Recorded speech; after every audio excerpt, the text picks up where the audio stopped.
Je pense qu'on ne pouvait pas trouver une meilleure journée qu'aujourd'hui pour venir dans un vignoble du Québec. On est par pleine journée de canicule. Il va faire certainement plus que 30. Le soleil plombe. C'est le genre d'image qu'il faudrait montrer à des Français pour leur montrer qu'au Québec, il ne fait pas seulement que froid, mais qu'on a aussi des belles journées d'ensoleillement pendant l'été et des belles journées de chaleur.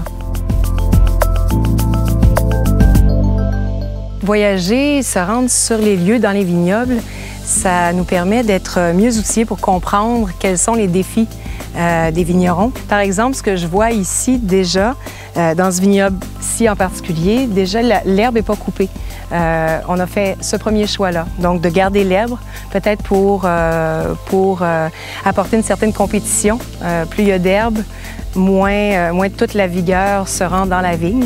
Donc déjà, il y a ce premier choix-là. On peut aussi voir la nature des sols.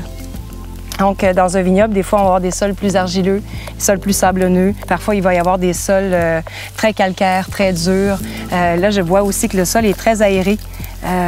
On voit que s'il y a de la pluie, l'eau va pénétrer assez facilement. L'aspect culturel relié au vin est très important. Par exemple, si on se rend dans un pays, on goûte la nourriture, on comprend tout de suite ce qu'ils affectionnent, en fait, quel type de palais ils ont. Donc, soit ils aiment plus l'amertume, soit ils mangent très sucré. Donc, ça nous permet aussi d'avoir ce type de compréhension et par extension, de comprendre peut-être quel type de vin ils aiment. En fait, les rencontres avec les vignerons, c'est probablement la partie de mon travail qui m'est le plus précieuse, en fait, parce que déjà, ça nous permet d'avoir une meilleure compréhension historique d'une région viticole, pourquoi et comment une région viticole s'est façonnée au fil des ans.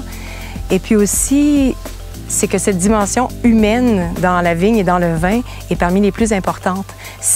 On parle du climat, on parle des sols, mais les choix que les vignerons vont prendre à la vigne et au chai ont une grande incidence sur le type de vin qu'on va obtenir.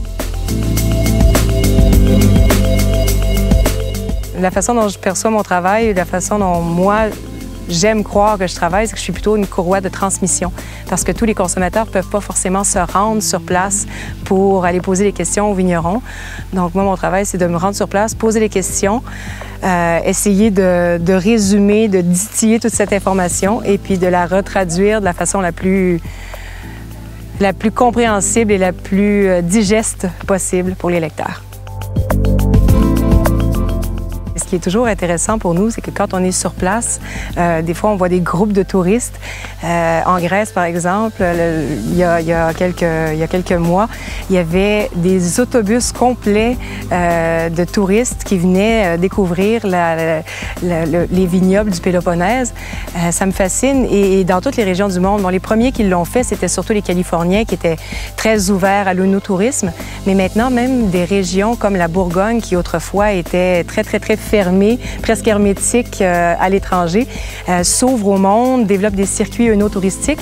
Et je pense que c'est une excellente nouvelle pour le vin parce que c'est beau de plonger le nez dans un verre et voyager en esprit, mais c'est encore mieux de se déplacer et puis de découvrir par nous-mêmes, de voir à quel point les vignobles du monde sont magnifiques.